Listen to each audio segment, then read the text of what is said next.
안녕하십니까. 2023년 5월 28일입니다. 자, 풀스크린 놓고 시작하겠습니다. 자, 펜 잡고, 오케이. 자, 시작하기 전에 잠깐 공고 말씀 두 가지만 드리겠습니다.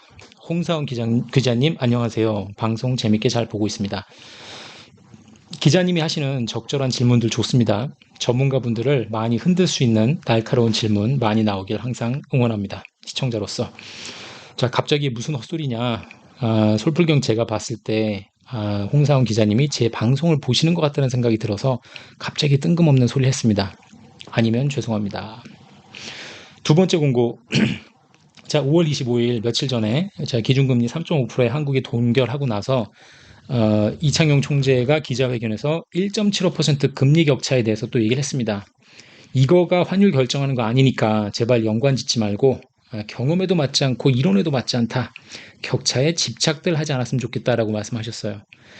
자, 총재라는 그 직책의 자리에 있기 때문에 이렇게 말씀을 하셔서 불안감을 잠재우고 국내 경제 상황을 악화시키지 않도록 노력하시는 그 말씀, 그 포지션 이해합니다. 그 애쓰시고 노력하시는 모습이 안타깝고 이해하지만 제가 말씀드렸듯이 이제 금리 격차라는 거는 기저질환하고 비슷하다고 보시면 되죠. 당 수치 300이라 그래가지고 바로 당뇨 환자가 사망하진 않지만 다른 질병에 걸렸을 때 치사율을 급증시키고 그렇죠? 그런 효과가 있기 때문에 조심해야 된다라고 말씀드린 거고 이창용 총재께서 그렇게 말씀하신 거에 비교를 하자면 의사 선생님이 저한테 제가 만약에 당 수치가 300에 나오면 당 수치 300에 너무 집착하지 않으셨으면 좋겠습니다. 환자님. 질병에만 걸리지 않으시면 됩니다. 인슐린 주사 맞고 사시면 됩니다. 라고 하시는 거하고 비슷한 것 같아요. 그렇죠? 약간 무책임한 말씀이신 것 같은데 중요한 건 왜 그렇게 말씀하실 수밖에 없었는지를 이해하기 때문에 뭐 너무 이렇게 질타하고 싶은 마음은 없습니다. 이건 어떨까 싶어요. 그 말씀 중에서 총재님이 그 이론에도 맞지 않는다라고 이제 강력하게 말씀하셨는데 요즘 진짜 한국 국민들이 얼마나 인텔리전트하고 굉장한 지식인들이시잖아요. 예, 그런 분들한테 이론에도 맞지 않는다라고 말씀하시는 거는 조금 이제 기만하는 것처럼 들릴 수 있기 때문에 이런 표현은 어떨까 제가 한번 적어봤습니다. 금리 격차가 크게 벌어졌으나 1.75%포인트 미국 상황도 좋지 않고 미국 상황이 좋지 않기 때문에 걔들도 금리를 결국 낮출 거라는 기대가 팽배하고 근원 물가는 아니지만 그래도 국내 헤드라인 인플레이션이 어느 정도 안정되어 가고 있고 거기다가 국내에는 인출 사태 같은 거 없고 금융권 위험 관리도 미국에 비해서 비교적 건전한 편이다. 그렇죠? 장기로 막 저금리에 돈 빌려준 그러한 문제 같은 거 없기 때문에 비교적 건전하다. 거기다가 경상수지 무역수지도 하반기에는 좋아질 것으로 예상되고 있기 때문에 여기서 원화가 더 악화되지 않을 것 같다. 그러니까 기대를 갖고 너무 그거에만 포커스를 하지 않았으면 좋겠다. 1.75%포인트 격차에만. 뭐 이렇게 표현하시는 것도 이제 좋은 방법일 것 같다는 생각을 제가 했습니다. 그래서 적어봤고 이창용 총재를 개인적으로 제가 응원하고 제일 마음에 들어 하는 건 이분은 그 통화 정책으로 경기 부양을 한다는 게 위험한 거라는 거를 정치인들한테 끊임없이 경고를 날립니다.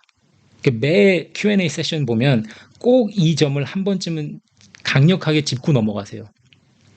네, 이게 되게 좋은 것 같아요. 이 점을 간과하면은 한국도 일본처럼 그 잃어버린 30년 혹은 2009년 후에 벤 버냉키가 했던 실수를 반복할 거다. 즉 한국은행의 통화정책에만 기대 가지고 경기 부양시킬 생각하지 마세요. 라는 이 점을 이렇게 하이라이트하는 게 되게 좋아 보여요. 근데 동시에 이걸 그렇게 정확히 알고 계시는 총재가 여기서 이론에 맞지 않으니까 1.75% 격차에 너무 집착하지 말아라 라고 이제 말씀하시는 게 이제 모순인데 왜 그렇게까지 말씀하실 수밖에 없는지를 우리 모두 알잖아요. 한국 상황이 워낙 안 좋으니까. 예, 그래서 이제 그거 두 가지를 좀 짚고 넘어가고 싶었습니다. 자, 나스닥이 미쳤어요가 요번 자 영상의 핵심입니다. 그렇죠? 제가 우선 부탁드리고 싶은 거 두 가지만 부탁을 드리고 갈게요. 첫 번째는 이 토픽이 누구한테는 가벼울 수 있지만 누구한테는 무거울 수 있는 얘기인 거 압니다. 특히나 롱 포지션을 잡고 계신 분들한테는 주식이 오를 거라라고 이제 포지션 잡고 계신 분들한테는 안 좋게 들리실 수 있어요. 전 영상에서 제가 나스닥 쇼칠 겁니다라고 말씀드렸더니 언짢아 하시는 시청자분들이 계셨어요. 그렇죠? 앞으로도 또 언짢아하실 수 있어요. 미래 시청자분들도 더 언짢아하실 수 있어요. 제가 그냥 부탁드리고 싶은 거는 뭐가 됐든지 그냥 가볍게 들어주세요. 주식이라는 거는 다른 종목보다 다르게 모두가 전문가입니다. 제 이거 시청자분들 중에서 아마 제 추측건데 99%는 직접 트레이딩을 해보신 분들이 계시지 않을까 싶어요. 어떤 형태로든 트레이딩을 해보셨을 것 같아요. 주식을 사는 거 파는 거를. 제가 주식 얘기를 일부러 피합니다. 너무 어려워요. 모든 분들이 전문가고 모든 분들이 다 경험을 해보셨기 때문에 제 이론이 이렇다고 뭐 거창하게 포장을 해서 말씀드리기도 어렵고, 저는 그저 제 트레이딩을 하는 거는 주식을 as far as 주식 is concerned, 그죠? 주식을 봤을 때 그냥 심심풀이 트레이딩 하는 정도예요. 크게도 안 하고.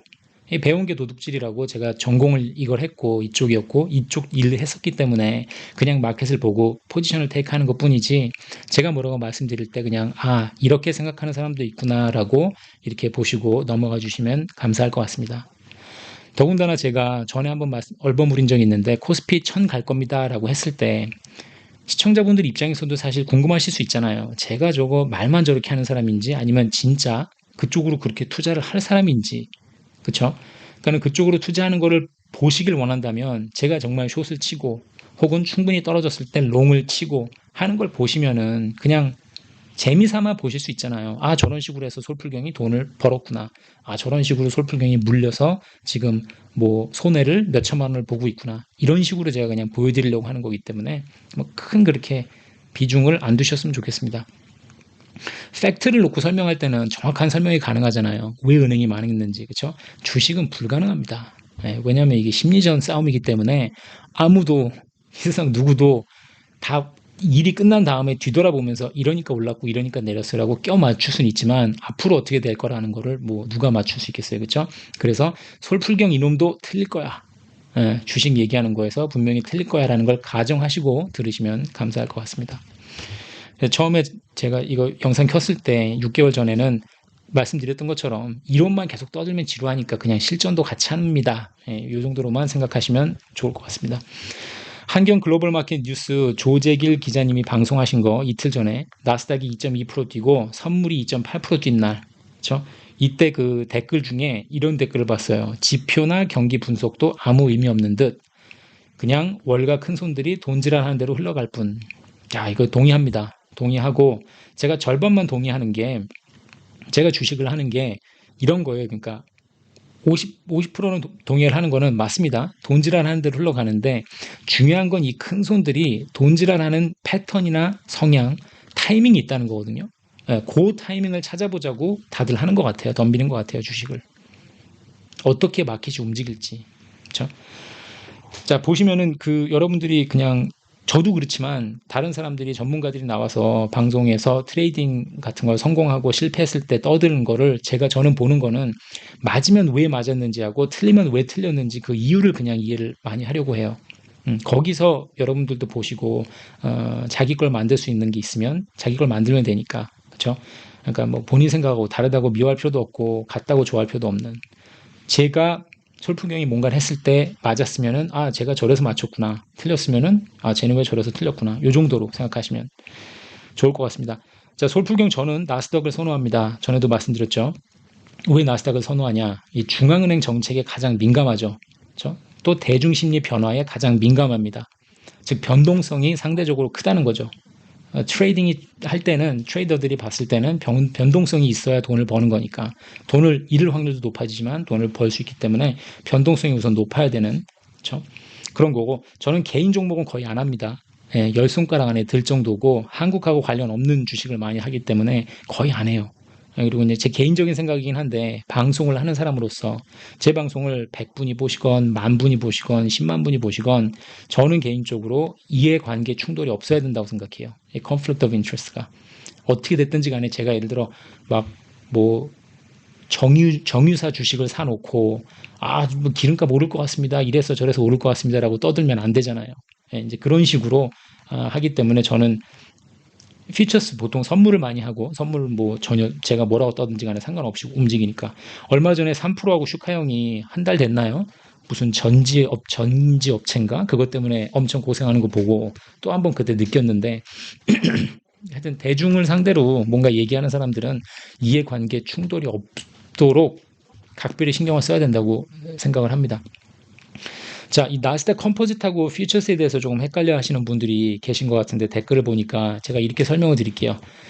자, 그냥 여길 가세요. 여기 제가 제일 많이 보는 웹사이트예요. cnbc.com 치시면 www.cnbc.com 치시면은 그냥 여기가 나옵니다. 이게 제일 많이 보기 편해요.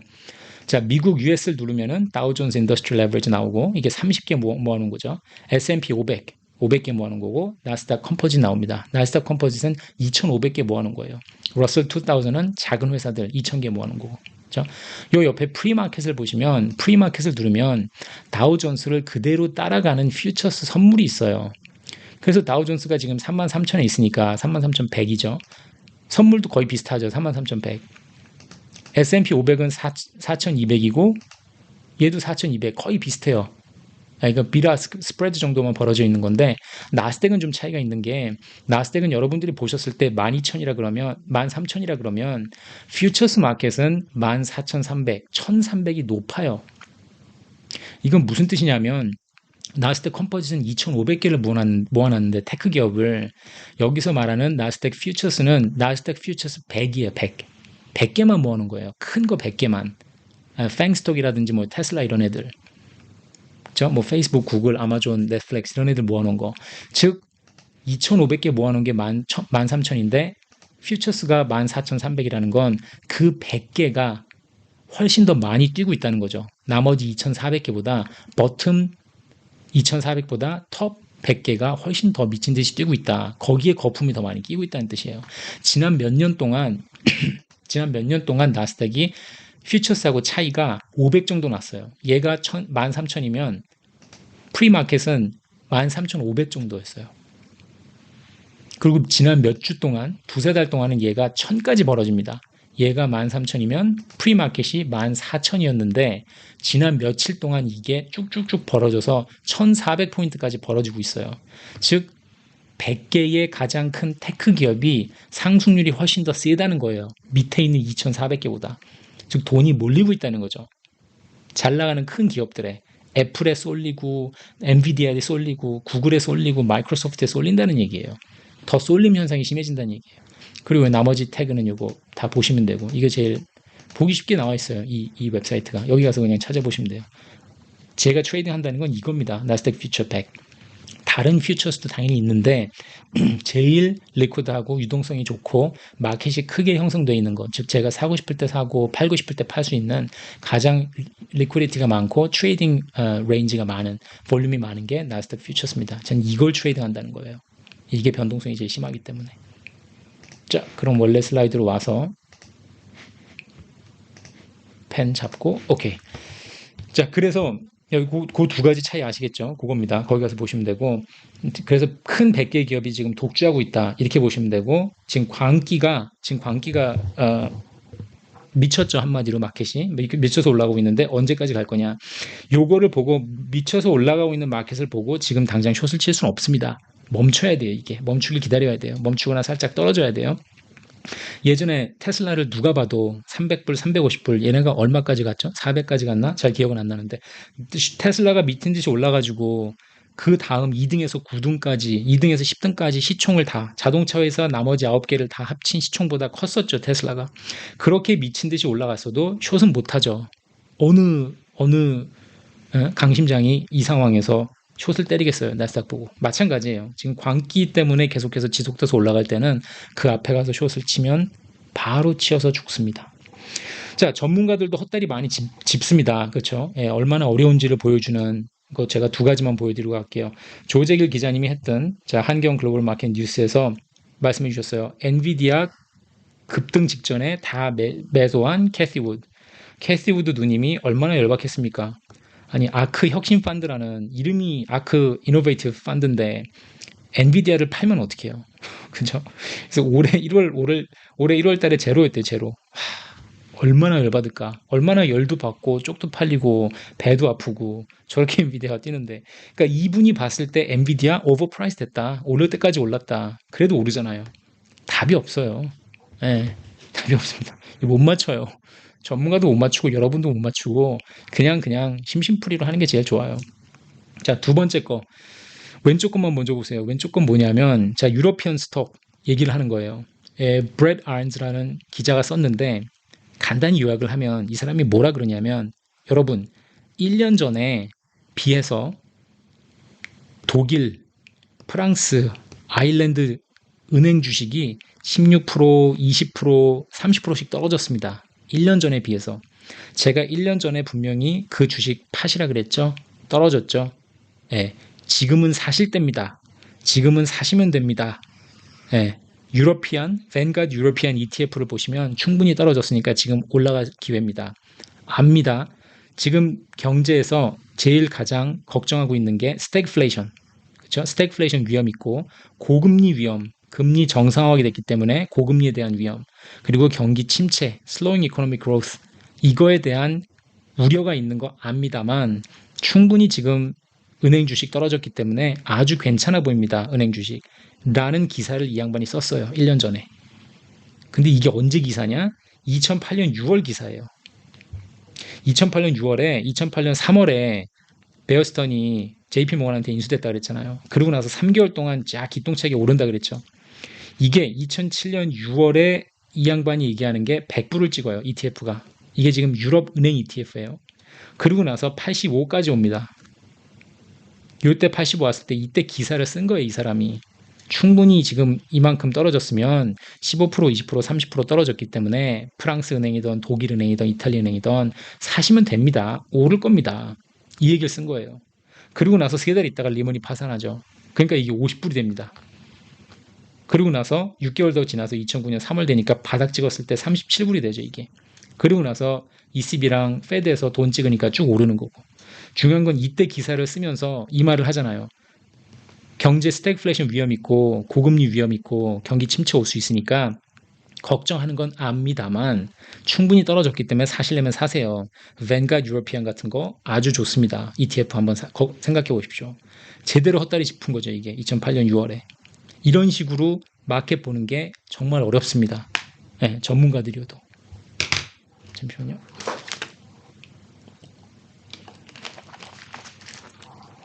자, 이 슬라이드는 뭐냐면 제가 전에 말씀드렸던 14,444에 숏을 한다는 거를 캔슬했거든요, 오더를.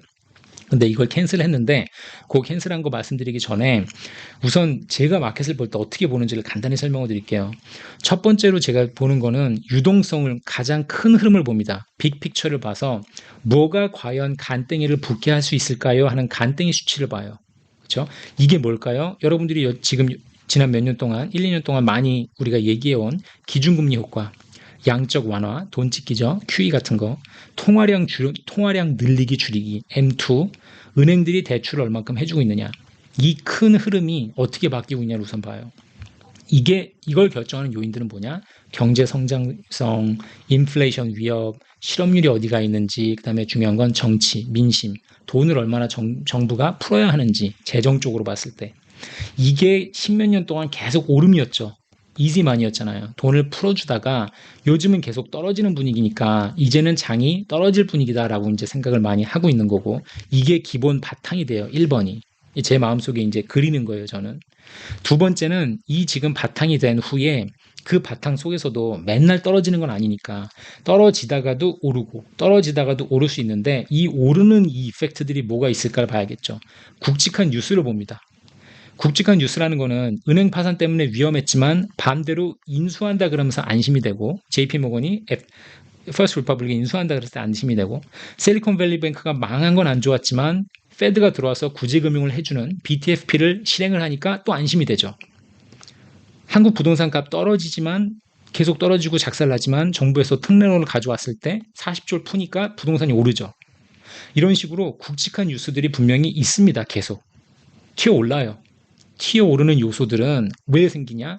시스테매틱 리스크가 생길까봐, 파급 효과, 컨테이전 이펙트가 커질까봐 정부에서 중앙은행에서 대마보세 살리기 위해서 들어와서 막아주는 거죠. 이 요소가 있기 때문에 반등이 생깁니다. 계속 떨어져야 될 주식이 계속 떨어지지 않고 반등하고 다시 떨어지다 반등하는 효과가 계속 나오는 거죠. 이 굵직한 뉴스를 우리가 봐야겠죠. 네. 세 번째는 그러면 그 큰 흐름 보고 그 다음 뉴스 보고 마지막으로 중요한 거는 이 변곡점을 찾아야 될 거예요. 쏠리다가 기대치가 형성이 되고 쏠림이 현상이 나다가 변곡점이 오겠죠. 즉 은행 파산이 됐으니까 분위기 안 좋아 하다가 얘들이 정부가 와서 막아주고 도와주기 때문에 올라가죠. 그럼 결국은 이거 이제 요 파산하는 지점이나 정부가 들어와서 바로 도와주는 거죠. 요 파산하는 지점 찾기 어려우니까 계속 숏을 하다가 풍 뛰면 정부가 나 도와줄게요 하면은 뛰겠구나 하면서 한번 사는 거 하나. 요게 기회가 있을 거고 그 다음에 쭉 오르다가 기대가 형성이 되면서 쏠리겠죠. 다시 분위기 사네. 올리다가 다시 변곡점이 와서 내려갈 겁니다. 요때 팔 수 있는 게 기회가 두 번째가 오겠죠. 이 두 가지의 기회를 찾으시면 되는 것 같아요.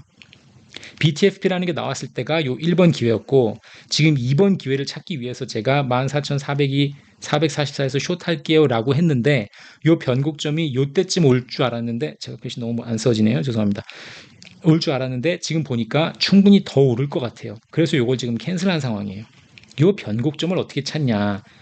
이게 밀리언 달러 퀘스천, 빌리언 달러 퀘스천이죠. 저는 마켓 불일치가 생길 때까지 갑니다. 요 마켓 불일치가 뭔지는 요 다다음 장에 제가 설명을 해드려 볼게요.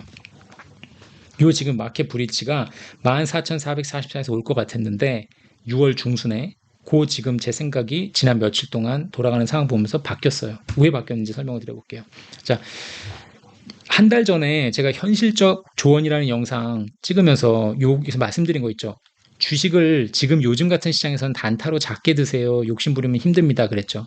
그리고 나서 제가 10번에서 이렇게 말씀드렸어요. 만약에 중장기로 좀 오래 갖고 가실 거면 많이 드실 거면 정부 구제 금융에 뒷심이 있다는 거, 뒷심이 받쳐준다는 걸 꼭 기억하세요. 꼬아서 생각하시라 그랬죠. 떨어져야 될 때 오르고 올라야 될 때 떨어질 수 있다. 즉 SBB가 망하고 났는데 쭉 떨어지고 계속 떨어져야 되는데 은행들 파산 위기 위험이 있으니까 정부가 들어와서 BTFP 돌리면서 그리고 블랭켓 인슈런스 포괄적 보험 해주면서 마켓이 올라버리죠. 안도감을 주니까 마켓에. 이거예요, 이거. 이때부터 오른 거죠. 12,000포인트. 제가 요 다음 장에서 다시 보여드릴 건데 12,000포인트 찍고 나서 안도감을 주면서 쭉쭉쭉 오르는 거 아니에요. 요거를 우리가 항상 기억하자는 거죠. 요 변곡점이 생기는 거를. 지금 주식시장이 왜 지난 몇 달 동안 강세냐? 은행 파산 위험 축소됐고 마켓에 안정감을 어느 정도 줬으니까. 그렇죠? 그리고 제가 지금 방금 말씀드린 것처럼 가장 큰 이유는 오르고 있는 가장 큰 이유는 정부의 그 구제금융 재정 지출해 가면서 연준이 위험 관리를 해주니까 FDIC랑 같이 위험 관리를 해주면서 뭐가 무너지더라도 걱정 마. 우리가 orderly fashion 잘 정리된 파산을 하게 도와줄 거야. 하니까 사람들이 그래 내가 25만 불 이상 갖고 있어도 뭐 포괄적 보험도 될 것 같고 그렇게 크게 불안해하지 않아도 될 것 같으니까는 오르는 거죠 분위기가. 반대로 떨어뜨리는 효과도 있죠. 떨어뜨리는 힘은 통화량이 줄어들고 있고 고금리 때문에 정상금리 때문에 긴축 효과도 있고 이 효과도 있지만 지금 아직은 오르는 힘이 좀 더 강한 거죠. 거기다 이제 AI 붐도 불고 했으니까 이것 때문에 제가 말씀드렸던 게 인플레 위원이 계속 질질 끌릴 거다. 인플레가 쉽게 잡히지 않을 겁니다. 그러면 부러지면 바로 부러지게 냅둬야 되는데 작살이 나게 냅둬야 되는데 작살이 나게 냅두지 못하고 계속해서 끼어들어서 뭔가 파급 효과를 제한적으로 막으려 그러다 보니까 장은 계속해서 살아날 그럴 여지를 갖고 살아나는 거고 인플레는 그만큼 덜 빨리 잡히는 거죠. 자, 이 모든 게 지금 이 상승장으로 분위기가 괜찮다라고 지금 흘러가는 게 현재 진행형입니다. 그렇죠? 정부가 들어와서 개입을 하면서 마켓에 안도감을 주고 있는 게 현재 진행형이에요. 그래서 제가 14,444를 트레이드 걸어놨다가 영상 찍고 나서 트레이드 걸었거든요. 그러고 나서 14,380인가? 토요일날 아침인가? 거기까지 가는 거 보고 캔슬했어요. 이거 제대로 물릴 수 있겠다 싶어서. 자, 왜 캔슬했냐? 이 슬라이드 제가 설명을 드릴게요. 지난주에 제가 이제 설명드린 게 12,000포인트가 이때가 SBB 망한 상황이었고 이때 BTF를 실행을 했기 때문에 요때를 지금 요 저점으로 봤을 때 20% 정도 오르면 21% 정도 오르면 14,500이 될 거고 24% 오르면은 14,900 정도 될 거다 해서 요 제가 박스를 그려놨잖아요. 그러고 나서 제가 요즘 분위기 보니까 좀 공격적으로 14,444에 숏을 쳐도 될 것 같다 그래서 요 하단에서 제가 치겠다 그랬던 거죠. 근데 요거 제가 계획했을 때는 13,900 정도에 있을 때였어요. 이게 지금 다 퓨처스입니다. 선물입니다. 혼동하지 마세요. 14,900일 때 1444 계획을 했는데, 자, 공격적으로 이렇게 치겠다고 봤는데, 요걸 칠 때는 제 마음속에는 어떤 그림이 그려져 있었냐면, 그림을 그리잖아요, 사람이.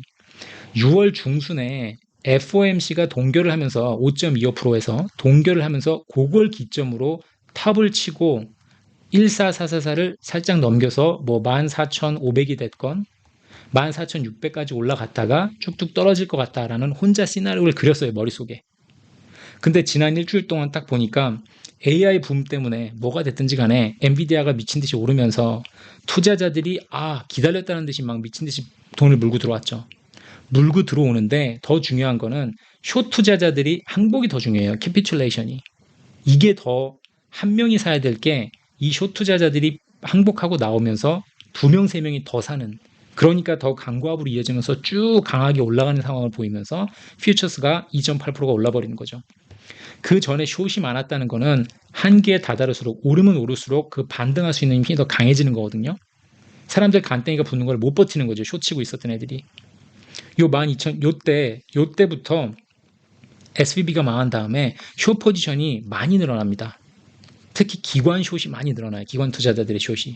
이거는 숏 포지션하고 롱 포지션은 이제 퓨처스 선물 시장에서 COT라고 하는 Commitments of Traders Report라는 COT라는 리포트를 보면은 저 트레이딩이 만약에 컨트랙트가 1000개가 있으면 600개가 롱이고 400개가 숏이다 하는 이게 나와요. 이게 이제 COT라는 리포트가 있는데 거기서 보면은 얘들이 이게 숏 포지션이 많이 늘어나다가 여기서부터 쭉 오르면서 점점 숏 포지션이 많다가 점점 줄어요. 숏 포지션을. 그러다가 지금 이 시점 오면서 숏이 많이 떨어져 나가죠. 이제 못 버티겠다. 이 새끼들 미쳤네. 안 떨어지네 하면서 힘드니까 지금 나가 떨어지는 거예요. 그러면서 더 강하게 올라가는 거거든요. 이때는 숏 포지션을 걸고 있던 사람들이 버리고 나올 때 끝까지 그냥 지켜봐야 돼요. 즉, 요건 뭐냐면, 왜냐하면 이 흐름이 지금 한번 흘러갈 때 제가 12,000에서 14,000 중반까지 쭉 오를 때 숏을 아무 때나 치고 들어가면 바보 될 수 있는 게, 바보 저도 많이 돼봤어요. 많이 되고 돈도 많이 잃어봤는데 제가 느꼈을 땐 뭐냐면 투자자들은 보통 이 허드 멘탈리티에 따라서 군중 심리로 움직입니다. 이거는 거의 확실해요. 90%, 95% 이상. 그러니까는 금융 쪽으로 논문 쓰고 공부해 보신 분들은 다 아실 거예요. 아니, 학부만 하셨어도 이걸 많이 들어보셨을 거예요. 허드 멘탈리티라는 거는. 이건 뭐냐면은 멍멍이 두세 마리가 양떼를 수백 마리의 양을 몰아갈 수 있는 그거하고 똑같은 이치거든요. 그래서 이게 한번 저도 이제 홍콩에 있으면서 아니면 다른 데서 이제 얘기하면서 야, 삼성전자 샀어, 현대차 샀어, 배터리 무슨 종목이 좋대 하면서 하면은 거의 다 쏠려 들어가요, 이게. 근데 이게 금융업에 종사하는 사람들도 그렇고 아니면은 그냥 직원들도 그렇고 아니면 뮤추얼 펀드 매니저나 큰 손들이나 죄송합니다. 보험사에서 공단 펀드를 운영하는 사람이나 거의 하는 게 보면은 비슷해요. 사고 들어갈 때 같이 흘러 들어갈 때 가는 이 분위기가 되게 비슷합니다. 제가 느꼈을 때는. 그러면은 실리콘밸리 뱅크가 망하고 나서 지속적으로 숏이 늘어났지만 퍼스트 리퍼블릭 뱅크가 반강제로 인수되고 정부가 들어와서 포괄적 보험 해준답시고 떠들고 하면서 이게 다 호재로 돌아가면서 숏 스퀴즈가 계속 일어나면서 AI 붐까지 보니까 결국 항복하고 나오는 그런 형태가 돼 있단 말이에요. 지금 계속 올라가는 분위기예요. 그러면 이 상황에서 제가 숏을 친다는 거는 좀 위험하죠. 광분에 있는 약간 미쳐 있는 그 마켓을 보고 있는 거니까. 그럼 이때는 두 가지 초이스가 있을 것 같아요. 하나는 나도 올라타자. 지금 14,380이라 14,360인가요? 60까지 왔다 그러면 15,000 갈 것 같아. 가자 으쌰해가지고 올라탈 수 있겠죠. 그게 방법이고. 집값 상승할 때 빨리 들어가서 하는 거죠. 포모 있으니까 빨리 들어가서 하자 하는 거고, 저는 이거는 안 하죠. 이런 짓은 잘 안 하고, 두 번째는 관망을 하다가 변곡점이 생기면 숏을 치는 거죠. 요 변곡점이 14,444로 잡고 있었는데 지난주까지만 해도 마음이 바뀐 거죠. 상황이 돌아가는 거 보니까 제대로 미쳤네. 지금 들어가면 물릴 수 있겠다. 요 변곡점을 찾는다는 게 물론 굉장히 어렵습니다. 환장하기 어려워요. 이 변곡점을 잘 찾는 사람이 결국은 최고 되는 거겠지만 이게 얼마나 어려워요, 사실. 자, 그래서 제 생각에는 언제 그러면 넌 숏을 치고 어느 레벨에서 칠 거냐. 광기 어린 힘으로 계속해서 이렇게 오르는 장에서는 숏을 칠 필요가 없다고 생각합니다. 저는 보통 이런 상황에서 뭘 보냐면 MD를 봐요. MD. 마켓 디스코드. 마켓 디스코드라는 거는 마켓 불일치를 기다려요. 이게 뭐냐? 마켓 불일치는 자, 지금 5월 말이니까 6월 달에 나올 중요한 6월 달에 나올 중요한 지수가 나와 있는 게 지금 우선 월 초에 졸트가 있죠. 잡 오프닝 리포트가 있고 그다음에 난팜 페이롤이 있는데 이거는 고용에 관한 건데 고용은 지금 어느 정도 강할 거라고 보잖아요. 계속해서 지금 강세를 유지하고 있으니까. 지난주에 실업 수당 청구하는 것도 뭐 22만 예상치보다 또 2만인가 또 밑돌았죠. 미쳤어요, 지금. 고용 시장이 계속. 그러면 그 다음 중요한 뉴스는 제가 봤을 때는 이건 지금 강할 거라고 보고 그 다음 중요한 거는 13일 날 나올 CPI하고 15일 날 나올 금리거든요. 이때 만약에 제가 마켓 디스코드를 본다는 건 뭐냐면 CPI가 예상한 것보다 낮게 나오면 5% 예상했는데 4.5%가 나온다 그러면 이건 좋은 거잖아요. 금리를 오랫동안 지속 안 하고 CPI가 그러니까 인플레이션이 어느 정도 잡혀가는 분위기다. 라고 하면은 금리를 오랫동안 지속을 안 해도 될 수 있으니까 이건 호재란 말이에요. 주식시장이 봤을 때. 근데 만약에 주식이 별 볼 일 없이 그냥 가거나 떨어진다. 혹은 6월 15일 날 금리 이제 그 FOMC가 결과가 나오는데 그때 만약에 지금은 이제 오를 확률이 60% 70%지만 만약에 동결을 한다 치면 그럼 주식시장은 올라야 되잖아요. 5.25%의 동결을 하면 주식시장한테는 호재죠. 금리를 더 이상 올리지 않으니까. 근데 만약에 주식시장이 하락을 한다. 떨어진다. 올라야 될 상황에서 떨어져 버리는 거죠. 반대로 가는 거. 마켓 디스코드입니다. 마켓 불일치가 벌어진다 그러면 힘이 떨어졌다는 소리거든요. 마켓이. 그러니까 영어로 하면은 they ran out. They ran out of the steam. 스팀이 다해서 더 이상 올려줄 힘이 없을 때가 와요. 그때를 기다리겠다는 거예요. 그게 14,443은 충분히 스팀이 런아웃하고 한 20, 어딨죠? 여기 한 20% 이상 올랐으면 충분히 올랐겠지라고 공격적으로 잡았던 건데 14444를 지금 요즘 돌아가는 상황 보니까 공격적으로 잡았다가는 큰일 날 것 같아요. 왜? 마켓이 지금 광기 어린 마켓이 계속 오르는 상황이니까. 이건 뭐 당연히 트레이딩 하는 사람이면 계속 봐야 되잖아요. 막 군중 심리가 어떻게 흘러가고 있는지를. 지금 군중 심리가 약간 돌아 있습니다. 그렇죠? AI 붐이 됐건 무슨 이유가 됐건 그랬을 때는 그냥 살짝 관망하고 뒤에서 보고 있다가 이 변곡점이 오는 시점, 이 변곡점은 마켓 디스코드가 보이면 확실한 마켓 디스코드가 보여서 올라야 되는데 이제 못 오르네. 힘을 못 쓰네. 이제 기운이 떨어졌나 보네. 하는 시점이 되면은 숏을 하려고 제가 생각을 하면 될 것 같아요. 그게 뭐 14,750이 될 수도 있고 14,900이 될 수도 있고 모르죠. 아니면은 14,360에서 다음 주에 푹 떨어져서 13,500까지 떨어질 수도 있어요. 몰라요. 변곡점이 갑자기 생각지도 않았는데 확실한 시그널도 없이 갑자기 변곡점이 와서 떨어질 수 있습니다. 몰라요. 그건 알 수가 없어요. 근데 중요한 거는 제가 이거를 밥 벌어먹기 위해서 하는 게 아니라 제 주 수입원이 아니라 심심풀이라는 거라 그랬잖아요. 그럼 저는 time is on my side. 시간을 여유를 갖고 볼 수가 있으니까 마켓을 조바심을 낼 필요가 없잖아요, 저는. 그러니까 여러분도 트레이딩 하실 때 제 생각에는 취미로 하신다 그러면 조바심을 내지 마시고 본인의 그 이론이나 그림을 머릿속에 그리신 다음에 그 원하는 시점에 왔을 때 내가 보고 싶은, 내가 꼭 봐야 된다고 생각했던 그 시그널이 보일 때 그때 뭔가 트레이딩을 체결을 하시면 될 것 같아요. 무슨 얘기인지 아시겠죠? 이거를 뭔가 확실히 변곡점이 이때는 변곡점이다. 이거는 충분히 다 올랐다. 이제는 떨어질 일만 남았다라는 그 룰을 정해 놓으신 다음에 그 룰이 보이면 그때 들어가시면 돼요. 그 룰이 보이지 않았는데 불안하니까 급하게 들어가시지 말라는 거죠. 물론 이 룰을 정해놨다 그래서 이 룰이 다 맞는 건 아니죠.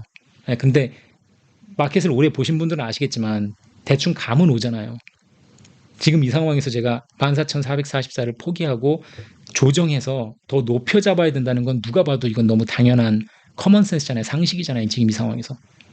뭐 다음 주에 얼만큼 더 광기 어린 질주가 계속될지, 더 중요한 건 얼마나 더 많은 숏 투자자들이 포기하고 사면서 자기의 숏 포지션을 언와인드 해가지고 롱으로 바꿀지 혹은 그냥 언와인드 한 다음에 손 털고 나올지 이게 큰 영향을 미칠 거란 말이에요. 예. 그거를 보시자는 거죠. 마켓 디스코드가 중요하다. 자, 그리고 이거 아주 간단하게 짧게 하여튼 무슨 말씀인지 아시겠죠? 제가 다음 주에는 이거를 다음 주에 주말에 녹화할 때는 모르겠습니다. 그때는 제가 나스닥 숏 포지션을 체결하고 난 후일지 아니면 계속해서 관망하는 자세를 가지고 있을지 모르겠는데 그때 당시의 이유를 들어가면서 제가 설명을 해드릴게요. 왜 체결을 했는지 아니면 왜 체결을 안 했는지 거기까지입니다. 나스닥 영상은. 자, 간단하게 Q&A 두 가지만 말씀을 드리면 자, 첫 번째는 그 댓글 중에서 저한테 이제 악플 다신 분 중에 이분 말하는 거 하나도 안 맞음. 이 사람 비관론자. 이러다 망할 거임. 뭐 이렇게 말씀하셨는데 솔직히 저는 이거 보고 빵 터졌어요. 악플 중에서 가장 예의 바른 악플이었습니다. 이분이라는 표현을 쓰셨어요. 이분. 보통 이렇게 악플 다루실 때는 좀 강하게 표현하시잖아요. 예, 저 같았으면 그랬을 것 같아요. 이 새끼 말하는 거 하나도 안 맞음. 이 새끼 비관론자임. 근데 이렇게 예의 바르게 말씀해 주셔서 되게 오히려 감사했고 자, 비관론자는 아닙니다. 저는 오를 때는 오를 일이 생기면 오를 것 같다고 말씀드릴게요. 예, 한국 부동산도 오를 일 생기면은 오를 거라고 제가 말씀드릴 거고 주식시장이 됐던 뭐든 금값도 떨어질 것 같으면 떨어질 것 같다고 말씀드릴게요. 정말 솔직히 말씀드리려고 노력을 합니다. 저는 무단히. 예, 그러나 너무 오랫동안 우리가 이 이지만이라는 거에 휩싸여 있었기 때문에 거품이 너무너무 많이 꼈기 때문에 거품이 터질 일밖에 안 남았기 때문에 비관적으로 비관론자로 들리실 수는 있어요.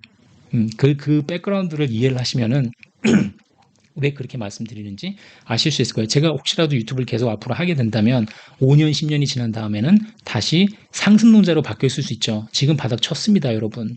혹은 정부 구제금융이 미친 듯이 들어올 겁니다. 지금은 자산 거품이 다시 낄 타이밍이니까 사십시오. 전 사야 된다고 생각합니다. 이렇게 말씀드릴 수 있겠죠. 두 번째는 그 댓글 중에서 전세 폐지로 네가 한 얘기는 좋고 잘 알아듣겠는데 너 얘기하는 게 너무 이상적인 거 아니냐 이렇게 말씀하셨어요. 인정합니다. 저는 되게 이상적인 얘기를 많이 해요.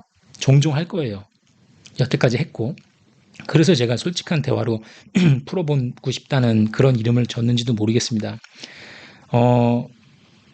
오히려 저는 좀 약간 one-ended extreme, 왼쪽 끝에서 항상 끝까지 보거든요. 오른쪽 끝을 가든지 왼쪽 끝을 가든지 아주 익스트림한 얘기를 하다 보니까 들으시는 분들이 너무 이상적인 얘기고 뜬구름 잡는 소리가 아닌가라는 생각을 하실 수 있어요. 근데 그렇게 익스트림한 얘기를 하기 때문에 간혹 여러분들이 느끼셨을 때 그 부족했던 2%가 채워지는 느낌이다라고 생각하실 수도 있어요.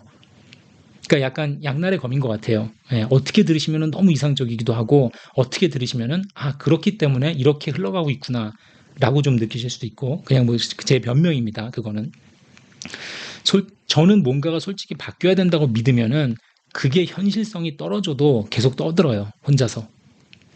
예를 들어 중앙은행의 만행을 멈추기 위해서 무제한 돈 찍기를 막으려면 금본위제가 도입해야 된다고 했는데 금본위제가 들어올 확률은 진짜 0.1%도 안 됩니다. 제가 보기엔. 하지만 그게 맞다고 생각을 하기 때문에 떠드는 거고 제가 원유 등 웬만한 국제 가격 몇 년 후면은 듀얼 커런시로 표기될 것 같다 그랬잖아요.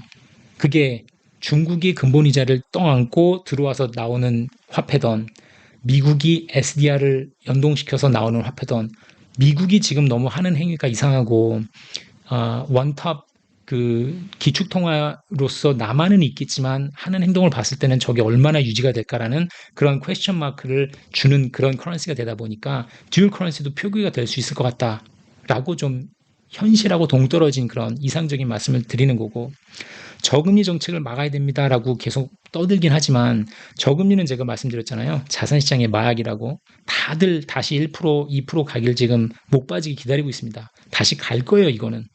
갈 수밖에 없어요. 이제 경기 침체 오면은. 그게 그렇게 너무 자연스럽게 오토매틱화 돼 있기 때문에 자동화돼 있기 때문에 글로 갈 거예요. 하지만 가지 않아야 된다고 저는 자꾸 떠드는 거고. 전세제도도 이론적으로 봤을 땐 폐지하는 게 맞지만 현실적으로 봤을 땐 불가능하죠. 예, 알지만 떠드는 겁니다. 그리고 이걸 떠들었을 때 이걸 떠들고 제가 이 전 영상을 올린 다음에 구독자분들이 한 50분? 100분까지는 아닌데 한 6, 70명이 떨어져 나왔어요. 근데 제가 이걸 떠들었기 때문에 그렇거든요. 알아요. 어떤 영상을 올렸을 때 구독자가 늘어나고 어떤 영상을 올렸을 때 구독자들이 떨어지는지를 줄어드는지를 해보니까 알겠더라고요. 그래도 저는 그냥 떠듭니다. 제가 믿는 게 맞다고 제가 생각하는 게 어느 정도 일리가 있다고 생각을 하면은. 그 유로화, 그죠? 정상금리 속에서 제가 못 버티고 폐지될 거라 그랬잖아요. 이거 완전 뜬금없는 소리고 거의 멍멍이 같은 소리지만 제가 보기엔 이거 벌어져요. 꽤 생각보다 빨리 벌어질 수도 있을 것 같아요. 아니면 완전히 폐지가 되든가 아니면은 독일, 프랑스, 뭐 이태리나 뭐 강대국 대여섯 개만 모여가지고 다시 화폐를 만들던가. 그리스하고 독일이 계속해서 같은 화폐 절대 쓸 수 없습니다. 저는 절대 쓸 수 없다고 봐요. 근데 어쨌든 제가 이렇게 이상적인 얘기를 드릴 때는 그냥 이런 뷰도 있습니다라고 말씀드리는 거니까 너무 이렇게 심각하게 생각하지 않으시고 편안하게 보시고 저렇게 생각하는 인간도 있구나라고 이제 생각하시면 좋을 것 같아요. 금융뿐 아니라 솔직히 저는 일상생활에서도 문화적으로도 이건 아닌데 싶으면은 바뀌어야 되는 거 아닌가 싶으면은 바뀌어야 된다고 이렇게 강하게 어필을 합니다. 가장 좋은 예로서 제가 이제 뉴질랜드에서 중학교 때 만났던 절친이 있는데 그 친구는 지금 뉴질랜드 살고 있는데 뭐 저한테 가끔 통화할 때 야 이제 뭐 우리 35살이다 이러면은 저는 그러죠. 저는 79년 11월생이거든요. 생일이 늦어요. 그럼 걔는 35이라고 그럴 때 저는 나는 만으로 따지면 33이란 말이에요. 그러니까 한국 나이로 하고 실제 나이하고 한두 살 차이가 나잖아요. 왜 그런지는 아는데 그렇게 나이를 따지는 거를 저는 되게 불만이었어요. 어렸을 때부터.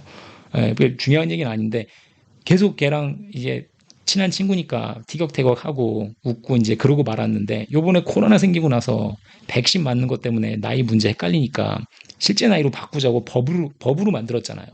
아니 나이 카운트를 어떻게 하는지를 법으로 만들어야 되는 나라가 어디 있어요? 이 코미디죠 사실. 그러니까 문화적으로도 죄송합니다. 이게 한국 국민들을 비하하는 발언이 아니라 한국 문화를 비하하는 게 아니라 얼마나 웃겨요 제도가. 그러다 보니까 만 나이로 카운트를 해야 된다는 거를 법적으로 만들어야 될 정도잖아요. 바꿔야 되잖아요. 예. 근데 저는 항상 만 나이로 당연히 세는 게 맞지. 이 한국 나이라는 게 왜 있어야 되느냐. 약간 그런 거에 되게 의문을 갖고 평생 살았거든요. 제 친구하고도 맨날 티격태격하고 저는 소개할 때 한국 사람한테 소개할 때도 제 만 나이로 얘기를 했어요. 그럼 저를 80이나 81로 알더라고요. 아닙니다. 79입니다. 저. 약간 고집스럽긴 한데 그렇게 저는 표현했단 말이에요. 계속해서 한국 사람들하고 만날 때도. 그러니까 하여튼 이거는 그런 것 같아요. 제가 드리는 말씀을 이상적이고 현실하고 동떨어진 말씀을 드릴 때가 많이 있고, 그런 거를 제가 뭔가 뭐 세상을 바꾸겠다고 혼자 떠들기보다는 이러한 얼터너티브 뷰를 가진 사람도 있다라는 그런 거를 좀 이렇게 이해를 해주셨으면 하는 바람입니다. 자, 오늘은 42분 됐네요. 그러면 자, 구독, 좋아요 부탁드리고요. 제가 다음 주에 영상 올릴 때는 다음 주 올릴 수 있었으면 좋겠는데 그때 숏 포지션을 테이크를 했을지 체결했을지 안 했을지 저도 모르겠습니다. 돌아가는 상황 봐서 포지션 잡고 다시 영상 찍어서 좋은 메타리얼 올리도록 하겠습니다. 자, 감사합니다.